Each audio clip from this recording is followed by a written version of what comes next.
Chapter 11. Frank. Frank had never felt so sure of anything, which made him nervous.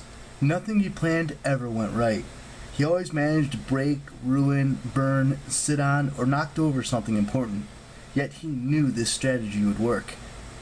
Hazel found them a tunnel with no problem. In fact, Frank had a sneaking suspicion that she didn't find tunnels. It was as though the tunnels manufactured themselves to suit her needs. Passages that had been filled in years ago suddenly unfilled, changing direction to lead Hazel to where she wanted to go.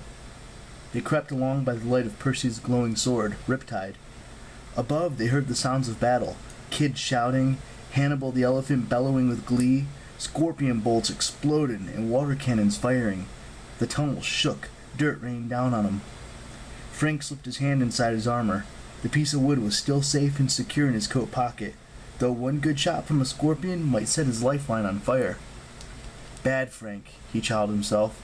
Fire is the F word. Don't think about it. There's an opening just ahead, Hazel announced.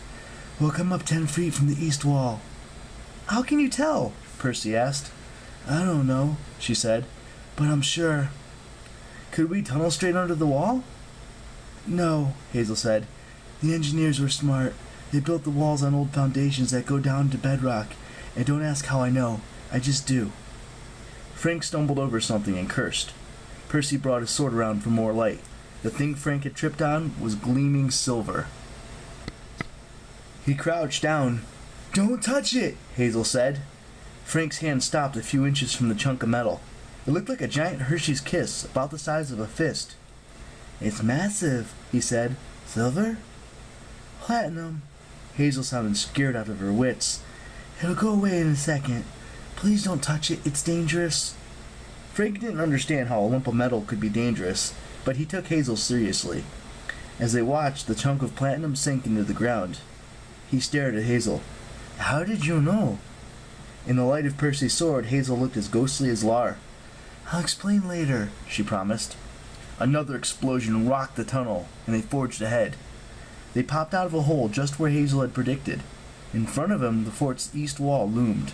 Off to their left, Frank could see the line of the 5th cohort advancing in turtle formation, shields forming in a shell over their heads and sides.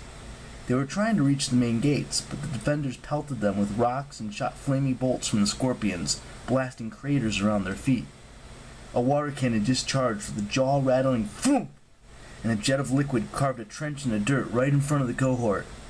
Percy whistled. That's a lot of pressure, all right. The 3rd and 4th cohorts weren't even advancing. They just stood back and laughed, watching their allies get beat up. The defenders clustered on the wall above the gates, yelling insults at the Turtis formation as it staggered back and forth. War games had deteriorated into beat up the 5th. Frank's vision went red with anger. Let's shake things up. He reached in his quiver and pulled out an arrow that was heavier than the rest. The iron tip was shaped like the nose cone of a rocket. An ultra-thin gold rope trailed from the fletching. Shooting it accurately up the wall would take more force and skill than most archers could manage. But Frank had strong arms and a good aim. Maybe Apollo was watching, he thought hopefully. What does that do? Percy asked. Grappling hook?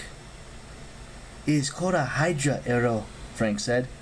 Can you knock out the water cannons?